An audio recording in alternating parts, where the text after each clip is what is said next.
एकादशी निमित्त मस्ताननाका येथील टाकवहाड जिल्हा परिषदेच्या मराठी शाळेच्या विद्यार्थ्यांची दिंडी काढण्यात आली होती। महाराष्ट्राची सांस्कृतिक परंपरा विद्यार्थ्यांच्या मनामध्ये रुजली जावी या उद्देशाने या दिंडीचे आयोजन करण्यात आले होते।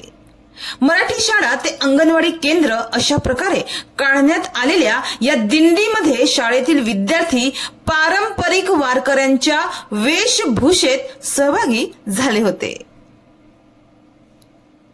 टाळ, मृदंग आणि वीणा ही वाद्ये वारकरी परंपरेचे हृदय आहेत। ती भक्तीला लय, ऊर्जा देतात। या वाद्यांमधून वारकऱ्यांच्या भक्तिपथाची नादमय ओळख प्रकट होते। तर या मराठी शाळेतील चिमुकल्यांची सुद्धा शिस्तबद्ध पद्धतीने ढोल आणि टाळ यांच्या तालावर ही दिंडी काढण्यात आली होती।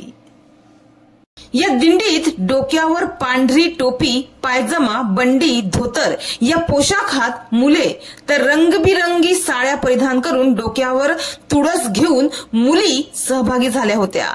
तर विद्यार्थ्यांसह या शाळेतील शिक्षक वर्गही या दिंडीमध्ये मोठ्या भक्तिभावाने सहभागी झाल्या होत्या। तसेच अंगणवाडी केंद्राच्या टाकवहाड अंगणवाडी केंद्राच्या कार्यकर्त्या सुरेखा रावते यांच्यासह अंगणवाडीतील त्यांचे चिमुकले सुद्धा मोठ्या उत्साहाने या दिंडीत सहभागी झाले होते।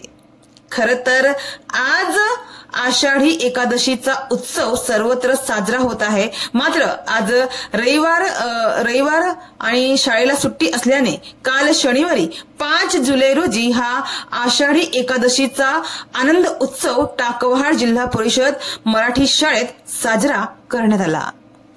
आज 6 जुलै रोजी देवशयनी आषाढी एकादशी निमित्त आषाढी एकादशीचा आनंद उत्सव पंढरपूरमध्ये साजरा होत आहे।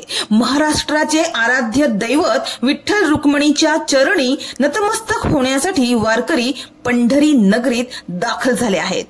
संपूर्ण पंढरपूर हरिनामाच्या गजराने दुमदुमून गेला आहे।